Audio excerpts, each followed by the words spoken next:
Que a graça de Jesus, nosso Salvador e também Pai eterno, seja com todos nessa noite. Tempos difíceis e trabalhosos, o tema que eu separei para essa noite. Espero que seja de proveito e de inspiração para a nossa carreira diária. Primeiro texto que eu quero deixar como leitura é Apocalipse capítulo 1, verso 8. Eu sou o Alfa e o Ômega, o princípio e o fim, diz o Senhor, aquele que é, que era e o que há de vir, o Todo-Poderoso. Esse texto, se referindo a Jesus, tem mais Apocalipse 21, 6 e Apocalipse 22, 13, textos semelhantes.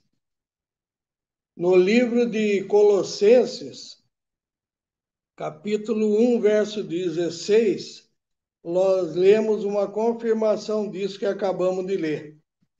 Porque nele foram criadas todas as coisas que há no céu e na terra, visíveis e invisíveis, sejam tronos, sejam dominações, sejam principados, sejam potestades.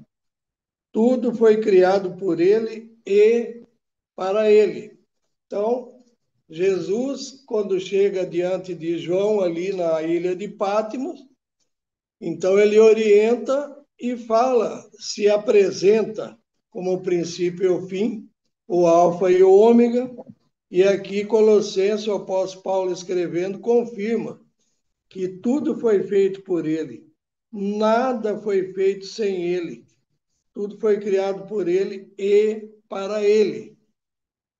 Então, por que que nós estamos nos detendo nesses pontos?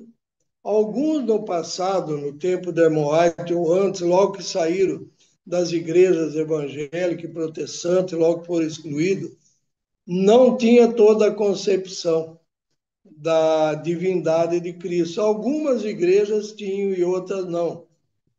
Pode ser que algum pioneiro só foi entender mais tarde que Jesus é eterno e Jesus é Deus.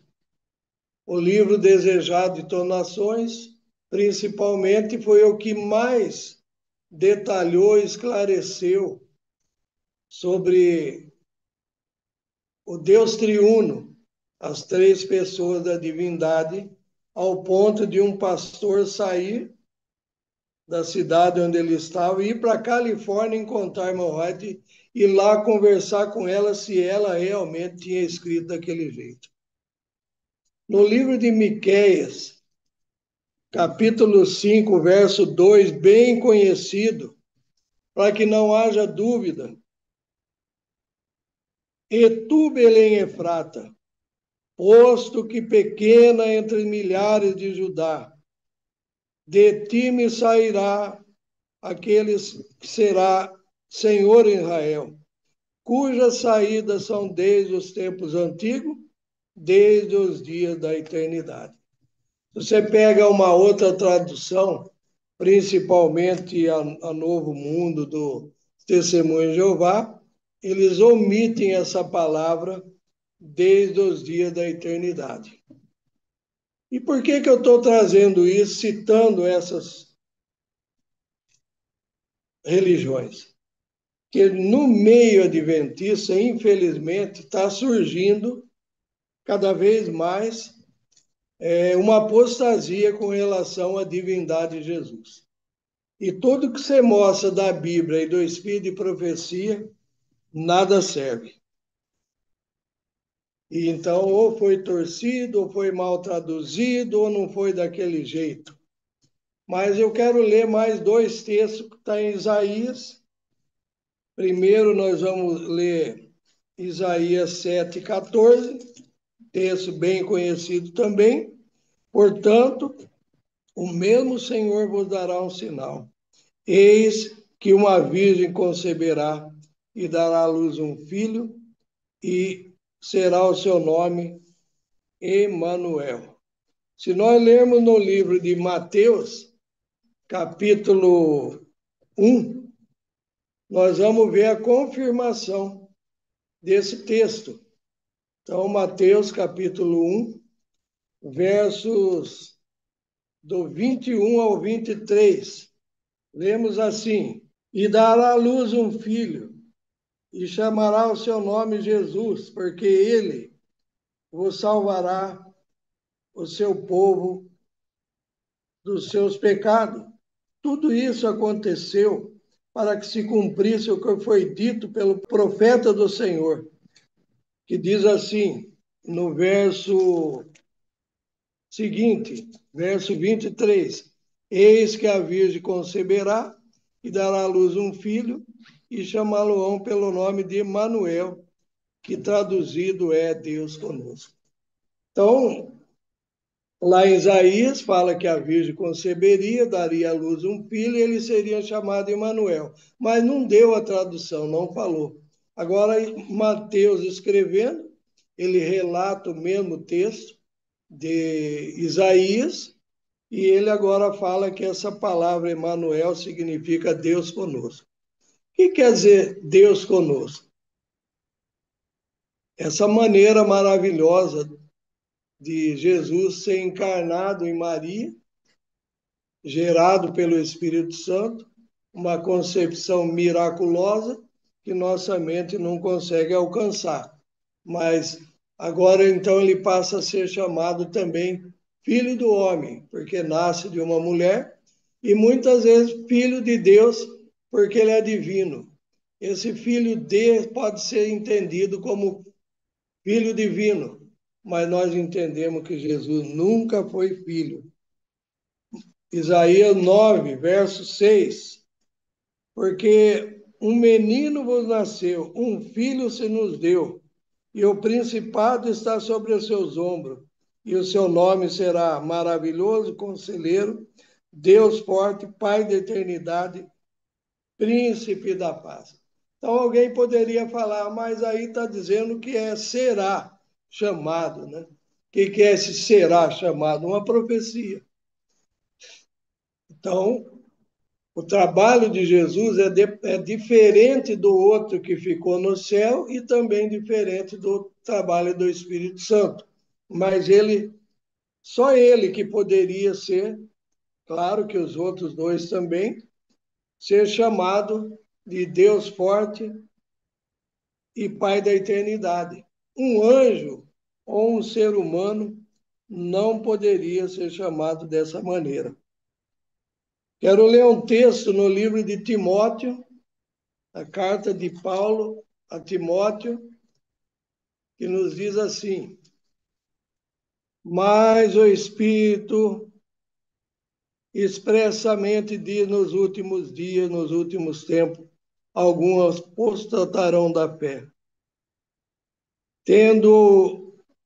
dando ouvido a espíritos enganadores e a doutrina de demônio, pela hipocrisia de homens que falam mentira, tendo cauterizado sua própria consciência. E depois, agora sim, nós vamos no livro da segunda carta de Timóteo. 2 Timóteo 3:1. Eis, porém, que nos últimos dias sobrevirão tempos trabalhosos. Alguma tradução fala tempos difíceis e trabalhosos. E por que eu estou citando tudo isso e por que eu comecei com os textos de Jesus se apresentando diante de João como o princípio e o fim, e o alfa e o ômega? Eu acredito que todos que estão nos ouvindo nessa noite entendem que essa palavra alfa é a primeira letra do alfabeto grego e o ômega é a última palavra do alfabeto grego. Então Jesus usou essas expressões e nós sabemos que o Novo Testamento ele é feito ou foi escrito na língua grega, era uma língua universal da época. O motivo de eu estar entrando nesse tema e ao mesmo tempo finalizando é que, do mesmo sentido que Jesus fala de coisas boas, pontos positivos dele ser o alfa e o ômega, o princípio e o fim, a profetisa, a mensageira do Senhor, também falou do lado negativo dessas palavras, o alfa e o ômega da apostasia. Esse texto, eu quero ler apenas 3 linhas aqui no livro Mensagem Escolhida, volume 1, página 197. Não nos enganemos, muitos se afastarão da fé, dando ouvido a espíritos sedutores e doutrina de demônio. Qual seria? Temos agora perante nós o alfa desse perigo. O ômega será de natureza mais assustadora.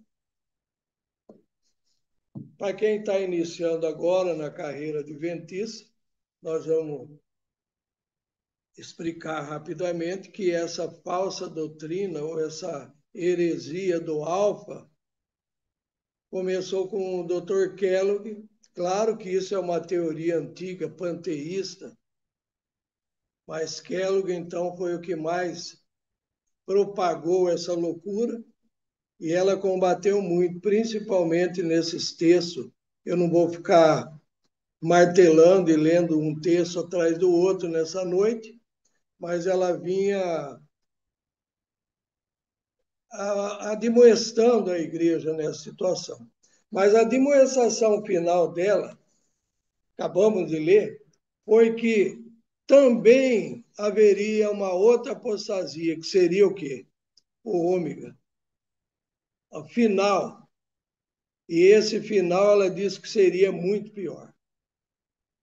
Nós, entre irmãos, temos conversado o que poderia ser essa apostasia do ômega. Começou lá com Kellogg e agora vai terminar de uma maneira estrondosa, terrível, naufragando muitos irmãos na fé. Então, nós temos visto aí, acabamos de ler lá em Isaías, confirmando que Jesus é Deus, que Ele é eterno, em Miqueias, que Ele é Pai da eternidade ali, desde os dias da eternidade, aliás, são os seus dias. E aquele povo que vai de casa em casa, que nós não dávamos atenção, achava que não ia ter efeito nenhum, negando que Jesus é Deus e negando a existência do Espírito Santo. Finalmente, agora, depois de muito tempo, acabou afetando o povo adventista. Como pode um povo com o escrito inspirado na mão, a Bíblia na mão, ser seduzido por esses tipos de falsa doutrina? Quero deixar bem claro que nós deixamos uma apostila para vários irmãos, quem não tem ainda, é só pedir, chamado Deus Triuno. E outros falando da divindade de Jesus.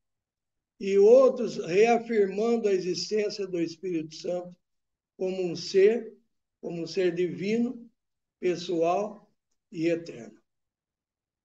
Isso que nós estamos deixando para alguém que ainda tem dúvida, mas a Bíblia acabou de dizer aí, nos últimos dias sobreviriam tempos difíceis e trabalhosos. Outros dando ouvido a espírito de demônio. Outros também, como Paulo escreveu a Timóteo, tendo coceira nos ouvidos, buscando mestres segundo o seu ideal, segundo o seu desejo. Então, eu não quero me prolongar muito, só quero recomendar que nós, como um povo, o remanescente dos últimos dias, não podemos, de forma alguma, fazer como fez Eva. Eva, o erro dela foi o quê? Primeiro, afastar do marido. Segundo, ficar dando ouvido para a serpente. Esses tempos, foi sábado agora mesmo, o irmão Cláudio citou uma frase que mexeu comigo. muitos estão dando ouvido à pitonisa de Endor. E essa pitonisa de Endor, ela parece estar viva até hoje, iludindo a adventista de uma maneira terrível, assustadora. Então, que o Senhor nos livre desse mal, dessa heresia do ômega. Não sei se terá uma pior do que essa. Se vier pior que essa, então a derrota vai ser terrível para esse povo que teve tanta luz. Que Deus ilumina, esclareça e abençoe a todos nessa noite e para sempre. Amém.